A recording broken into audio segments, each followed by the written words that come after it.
السلام عليكم ورحمة الله وبركاته. مرحبا بكم فيديو جديد على قناة صابرين للوصفات المتنوعة. كنتمنى تكونوا في أحسن الأحوال وانتم كتشاهدوا في هذا الفيديو. اليوم إن شاء الله غادي نحضروا مع بعضنا أو غادي نقدم لكم تحلية أو المروزية على حقة وطريقة طريقة ديال زمان ديال جدودنا، كتجي غزالة ولذيذة ومعلقة.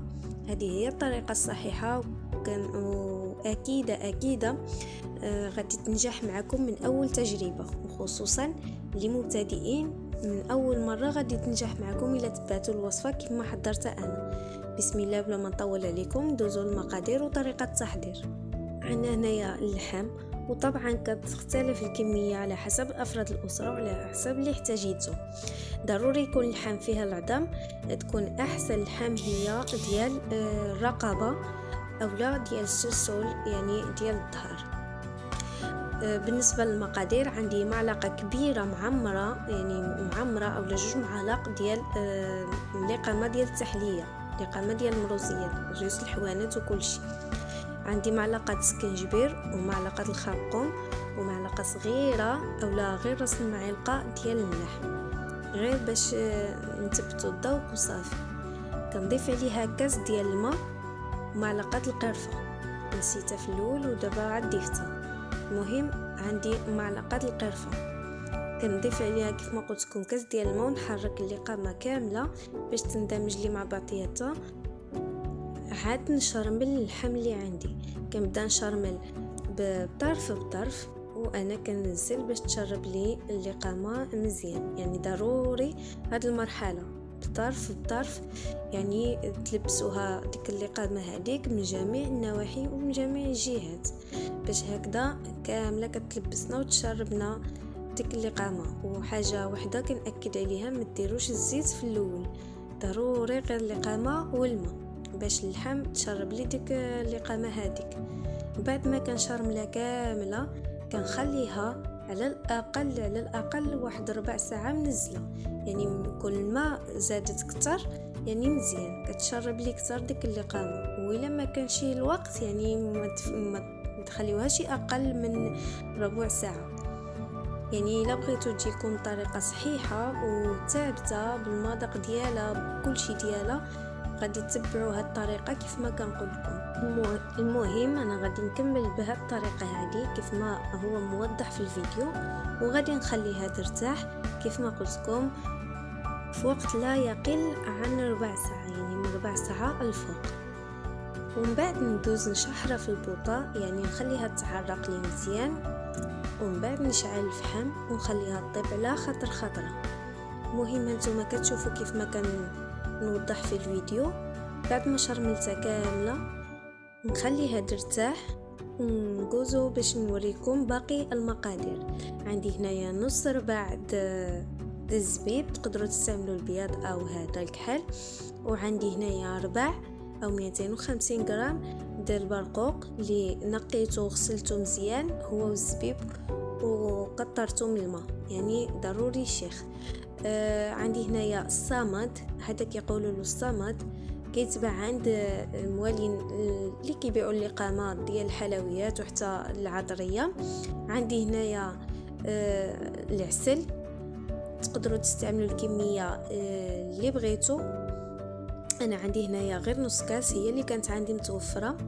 المهم بعد ما ارتحت لي اللحمه ديالي او تشربت لي ديك اللقامه، غادي نعملها فوق البوطه، وغادي نضيف عليها معلقه السمن صغيره وتكون معمره.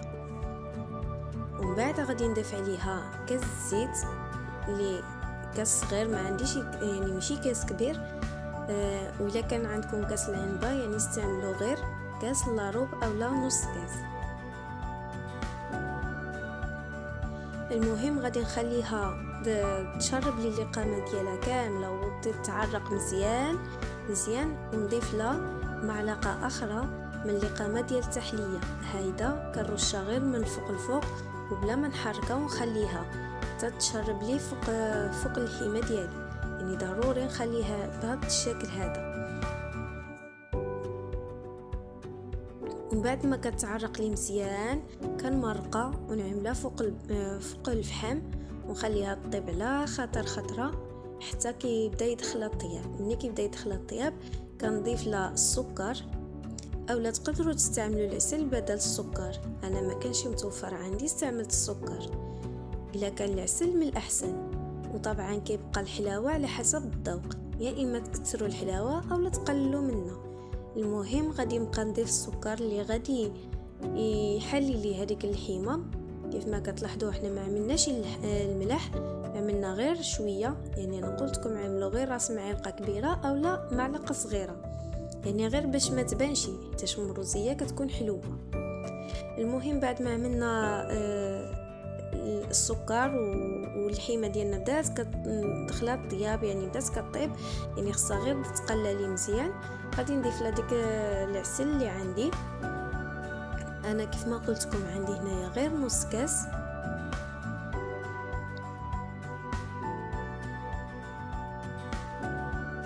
العسل كتجي غزاله في هذه المروزيه هذه، ضروري خصها العسل.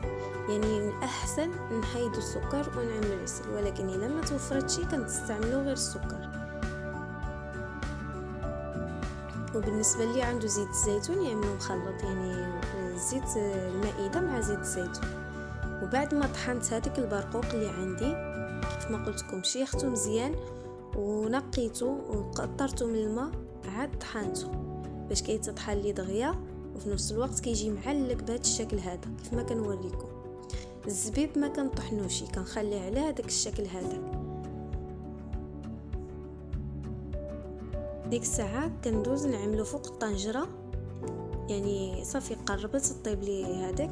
ضروري كنعملو هاد المرحله الاخريه، يعني ضروري كنعملو هاد الزبيب هذا مع البرقوق باش كتجينا المريقه معلكه، وكتجينا في هذيك الطخت هذاك اللي كيسميوه الطخت. المهم باش كتجينا المريقه تختي ترين.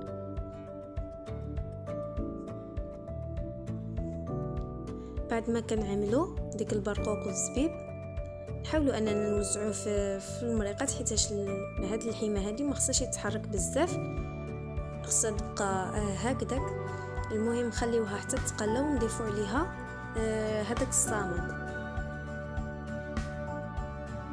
هاد الصامد كيزيدنا مذاق رائع من هاد التحليه، كيعطينا واحد اللوين غزال وكيعطينا المذاق كيف ما قلت لكم، يعني ضروري منه كيجي غزال غزال.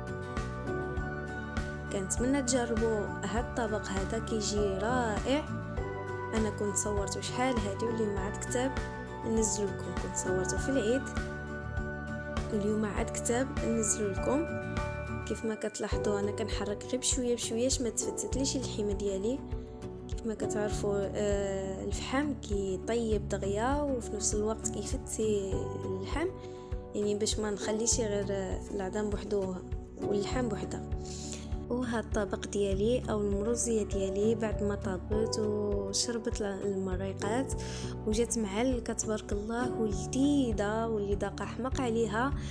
كنتمنى تجربوا الوصفه. انتم كتشوفوا كيفاش جات فتيه ومعلكه وكتحمر الوجه في الحقيقه، واهم حاجه سهله في التحضير ديالها، وكيف ما قلت لكم كتجي لذيذه. شكرا على حسن المتابعه ديالكم، كنشكركم بزاف على لي كومونتير اللي كتخليو لي اللي كيزيدوا يحفزوني، وشكرا على الناس اللي دخلوا جدادين وخلاو لي البصمه ديالهم وخلاو لي تعليق. وطبعا ما نساوش الناس القدامين اللي معايا في القناه اللي مسانديني ومشجعيني، كنقول لكم شكرا على المداومه ديالكم، وكنضربكم موعد الى فيديو قادم ان شاء الله. دمتم في رعايه الله، الى اللقاء.